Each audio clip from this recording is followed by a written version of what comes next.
Hi guys, so for lab this week, the analysis is kind of complicated and it involves air propagation.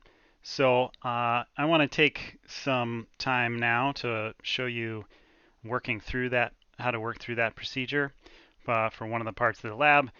This way we can save that time in lab. And also it's kind of a good review. I think this is a subject that folks are not as solid on as they should be. So why this matters is, and this lab is a good example, where often you measure one thing, but you're really trying to get at some other quantity. So in this case, you're going to do a lab, you're going to fit a line.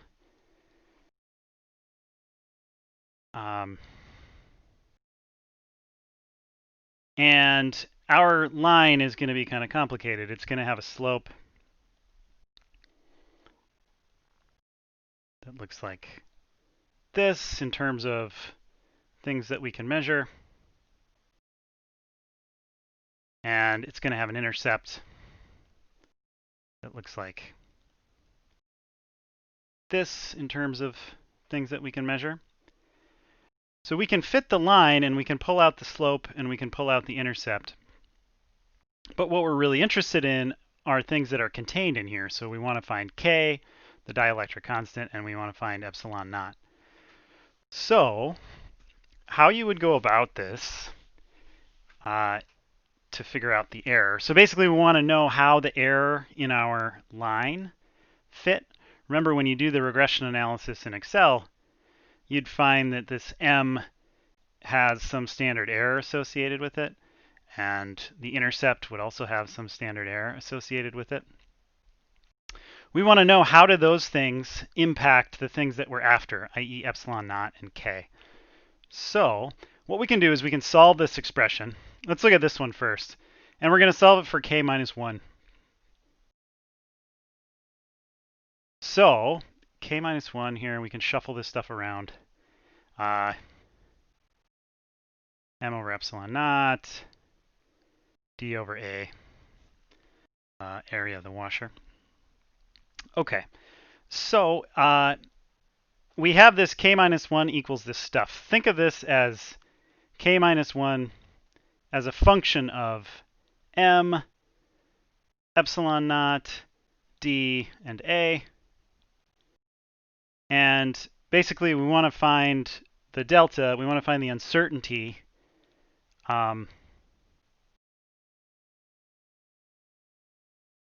in K minus 1. So how you're going to do that is here's the procedure.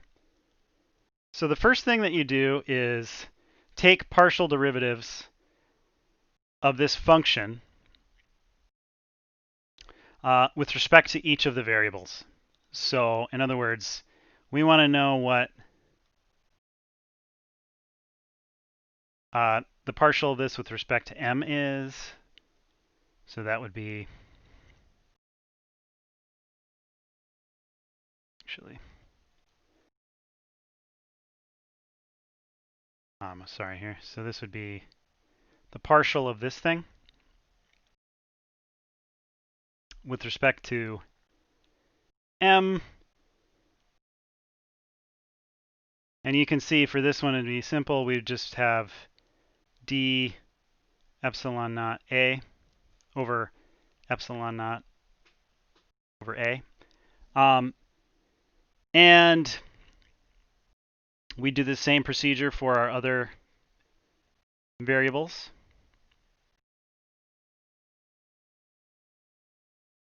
So I'm not going to rewrite this thing every time. We can refer here. So if we take the derivative of this with respect to epsilon naught, you would have your constants, and you would pick up a negative epsilon naught to the negative 2. Similarly here, if we do the partial of this thing with respect to D,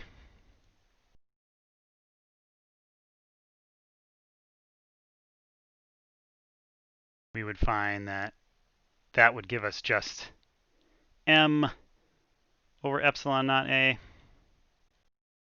And then the last thing here that it depends on, if we look at the derivative of this with respect to A, it would look similar to the one for epsilon naught because it's over A. So we would have m times d epsilon naught negative A to the negative 2. Okay, so those are our partial derivatives. So this is the first step in this procedure. Now, the next thing that we do is you would multiply. So think of these as slopes along each dimension of this four-dimensional function. And so if you want to find the total change in that thing, we want to find, man, my pen is going crazy here. If we want to find delta k minus 1, what we're going to do is we're going to take the partials of each, their absolute values, and then multiply by some differential distance,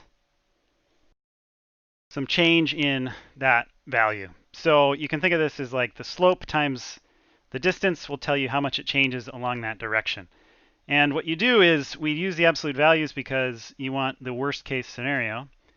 So you'll notice some of these terms have a negative sign. We're going to add them all because your error in A, for example, could be positive or negative. You want to not have your error expression cancel. So we're going to add the positives of all these. And so what that would look like,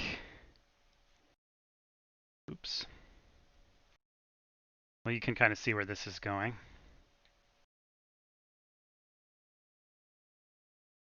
My pen will cooperate here. We would add each of the pieces. So there's a contribution from each derivative, each partial.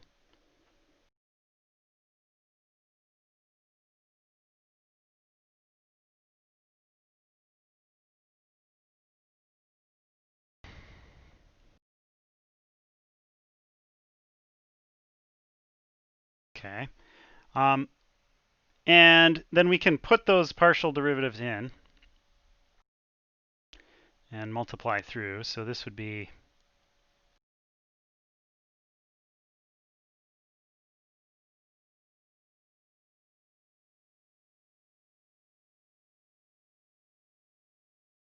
you get the idea. It's kind of a boring procedure. So once you get the hang of it, I think you'll find that it's not really that bad, but you kind of have to see how it's done a time or two to know what you need to do.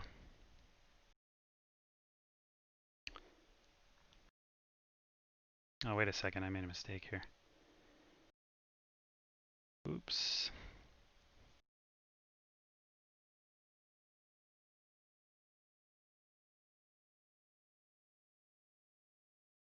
Okay.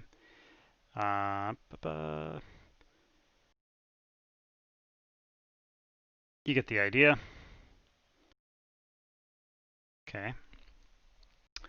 And so this would be the delta. Now this is sort of gross, like it has a lot of stuff in it. So oftentimes what we do is we would divide this by our original function. So if we do that, we would divide each of these terms by, remember our original function, m d epsilon naught. We divide by that. So if we do that to each of the terms, you can see that a bunch of stuff is going to cancel out.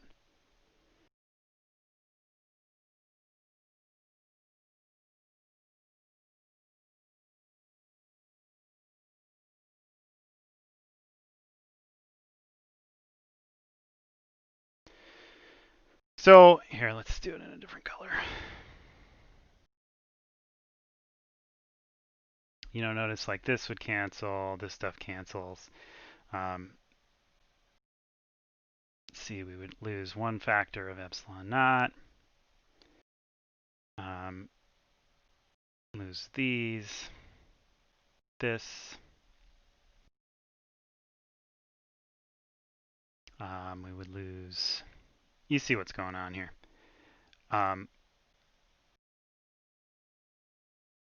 And what you'd end up with is a much more concise expression, so that's part of why we do it that way. You'd have just delta m over m plus delta epsilon naught or epsilon naught plus delta d over d plus delta a over a. For this function, if you had a different function, this, you'd end up with a different dependence. But, so this gives us an expression for the uncertainty in this k minus 1.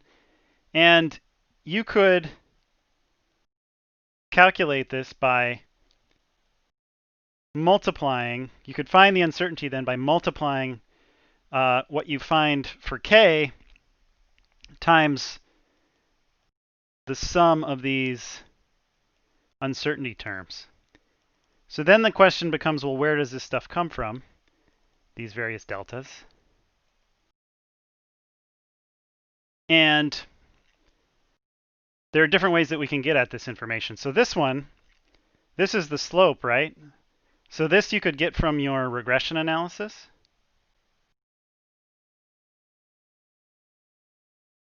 The standard error.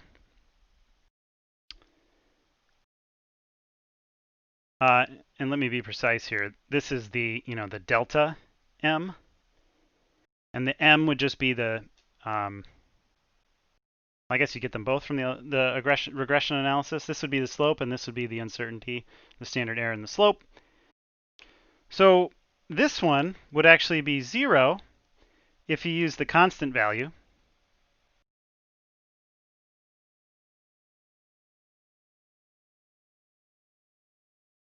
Although you could also use your measured value of epsilon naught and its associated uncertainty to have a measurement of delta k that's based solely on your own measurements. These two you can get by measurement. And so what you would do is, you could measure this some number of times, take the standard deviation of those n measurements, and if you divide that by the square root of the number of measurements, this gives you something, the standard error or the standard deviation of the mean.